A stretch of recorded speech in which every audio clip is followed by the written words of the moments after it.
This is Hannibal here from the HannibalTV.com with my weekly review of the points I find interesting in Dave Meltzer's Wrestling Observer newsletter. I did go out for St. Patrick's Day yesterday and enjoyed a few beers.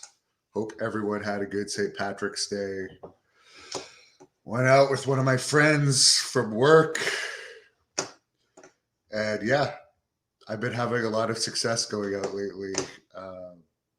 As some of you may have seen, some of my new friends that I've made through various videos. But let me jump right into the news. The big news, of course, and the sad news of this past week was Scott Hall passing away on the 14th of March at 63 years old. He had suffered a broken hip and underwent surgery in Marietta, Georgia, and got a blood clot during the surgery, which caused him to suffer 3 heart attacks and be put on life support.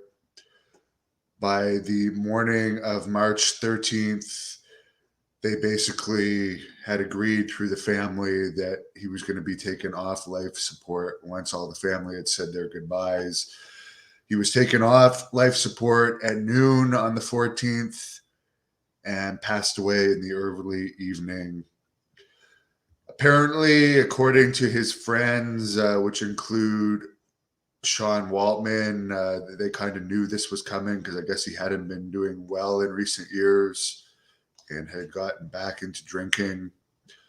The news of him passing apparently was the most searched item in the entire Google News once he passed, with over 2 million searches, which, according to Meltzer, was more than Randy Savage, Roddy Piper, Dusty Rhodes, and The Ultimate Warrior. So Scott Hall was definitely a known personality. Sean Waltman told Dave Meltzer, quote, "The pandemic did him in. It was hard enough for him as it was, but he was isolated in his home with no social interaction. He was down to 200 pounds. We called Dallas Page. He went over. It was really bad," end quote. Meltzer also points out he was in bad shape last year before WrestleMania's NWO Hall of Fame induction. Apparently he had passed out at the bar, but they no-sold it. And obviously he had horrible drinking issues through the years that at times, with the help of Dallas Page, were fixed. But alcohol issues, I mean, it's a serious thing. And like, you got to stay on it. And I understand, like, COVID put everybody in a depression, especially the lockdowns. I mean, when they put us back on lockdown here in Ontario in January, it was one of the most depressing months of my life because I was basically stuck here on my own. I had been through 2 breakups and I actually had COVID. So my parents didn't want to see me because they're older. So I was literally by myself for a month. All I had was you guys. So that's why I love you guys. You fans are always there for me. WWE filed a motion on March 15th to dismiss the lawsuit, the antitrust lawsuit MLW had against them. It basically came down to whether MLW had adequate proof that they attempted to block MLW TV and tamper with talent contracts. Who has WWE really signed from MLW? I can't think of anyone. All I can tell you is that I kick MLW's ass every month on YouTube in viewership. Like, I get incomparably more views than them. I got a few friends in that company, but from a lot of people I've talked to, it's a really shitty company. The people that run it are apparently assholes. So I'm on WWE's side in that one. I don't think it's WWE's fault that nobody gives a shit about MLW. Big E had a broken neck on SmackDown from Birmingham last Friday. He was teaming with Kofi Kingston. Aren't the New Day, weren't they supposed to be broken up? Did I miss something? Versus Sheamus and Ridge Holland. Holland gave him an overhead suplex on the floor, and Big E came down right on the top of his head, fractured his C1 and C6 vertebrae, but no spinal damage. Didn't require surgery, and he will be back in the ring. He's at home recovering now. Logan Paul, one of the top YouTubers in the world, told Talk Sports that he doesn't expect his WrestleMania appearance to be his last WWE appearance. I'm sure they're paying him very well. Of course not. I have a lot of respect for both Logan and Jake Paul and what they've accomplished in YouTube. I'm continuously growing, and I appreciate all the support, but I'm expanding into other things other than wrestling lately as well, some of which I got to be a bit more careful with. Right now, WWE is looking at doing a Labor Day stadium show, Labor Day weekend in Cardiff, Wales, that would hold up to 69,000 fans. They haven't had a major pay-per-view in the UK since SummerSlam '92. Regarding the Madison Square Garden house show that happened recently, WWE and everyone involved is saying Brock Lesnar got split open intentionally by the steps because of WWE's blading ban, and they wanted blood. And apparently his main event match versus Austin Theory was the fourth shortest main event in Madison Square Garden history. Diesel beating Bob Backlund in '94 was the shortest, followed by Backlund beating George Steele in '83, and then the 1963 Bruno Sammartino beating Buddy Rogers was the third shortest. Titus O'Neil has been out since late 2020, recovering from knee issues. Dynamite did a 0.38 rating this week from San Antonio and had 6,500 paid in attendance. NXT did a 0.14 rating. Raw did a 0.48 rating from Jacksonville with 5,000 paid. Rampage did a 0.22 rating. They never seem to have the attendance numbers for Rampage. SmackDown did a 0.57 rating from Birmingham with 8,000 paid. New Japan on Access TV did a 0.01 rating. No one really cares about New Japan. That's about as low as you can get. Impact did a 0.03 rating.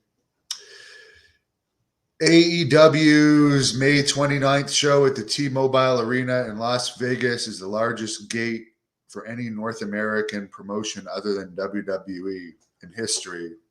They have sold 12,939 tickets for a $1,145,000 gate. The show the couple days after in Ontario, California is also almost sold out with 7,240 tickets out. Kenny Omega is out right now recovering from arthroscopic knee surgery. He'll be out for about 10 weeks, but he's also going to have some other surgeries, including a hernia issue, so he'll be out for a while. Joey Janela is not going to re-sign with AEW. He's only done one match this year in AEW, and it's pretty much just been on the streaming shows, not the main shows, which I don't blame them for doing that because he sucks, in my opinion. There was a story on Fightful saying the reason why AEW doesn't want Mark and Jay Briscoe part of the promotion is because Warner Media doesn't like that in the past Jay made an anti-gay slur, I guess. They're holding that against him. Yeah, and that was made in 2011 and 2013. So, yeah. You can be held against. You can have stuff held against you for years. And for the record, I was hanging out with some lesbians the other night, and I support them 100%.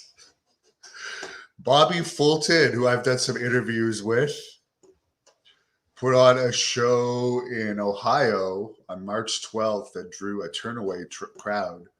They had over 3,000 fans at a high school, with allegedly 500 turned away.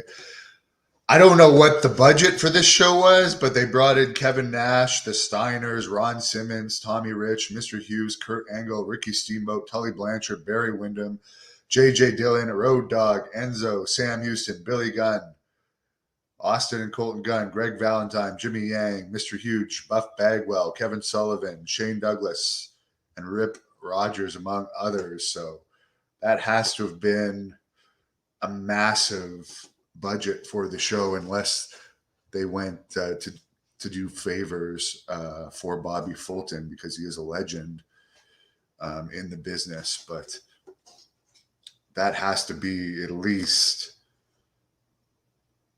the payroll is like tens of thousands of dollars. So I don't know how much they were charging for tickets. But I remember my biggest event back in 2007, we had 4,000 fans for Great North Wrestling. And we had like a $74,000 gate, but we were taxed on that gate. And like the budget for the show, like it was over like $63,000. So everyone thought I made a fortune on that show, and it made actually less than $10,000. And I had so much money on the line. There were several times I almost had nervous breakdowns. So that's why I will never do events with that many stars on it ever again. It's just far too stressful. Scott Coker, the owner of Bellator, says the Fedor Emelianenko retirement fight in Moscow, Russia is not happening anymore due to the war. It will likely be rescheduled. I would like to thank a big fan of the Hannibal TV, Brian, for doing some cool Blood Hunter Thirst and Rage movie art. These are 3 of the male cast members that have already been cast for our film that we're going to shoot in June. By the way, I'm wearing a Blood Hunter sweater right now, which you can get on the Hannibal TV merch site. The link is in the description, or go to thehannibaltv.com. It's a good way to support us here at the Hannibal TV. Thank you for watching the Hannibal TV. Please help me out and like this video, then click the subscribe and get notifications buttons so you don't miss any of my latest shoot interviews, match videos, or news updates.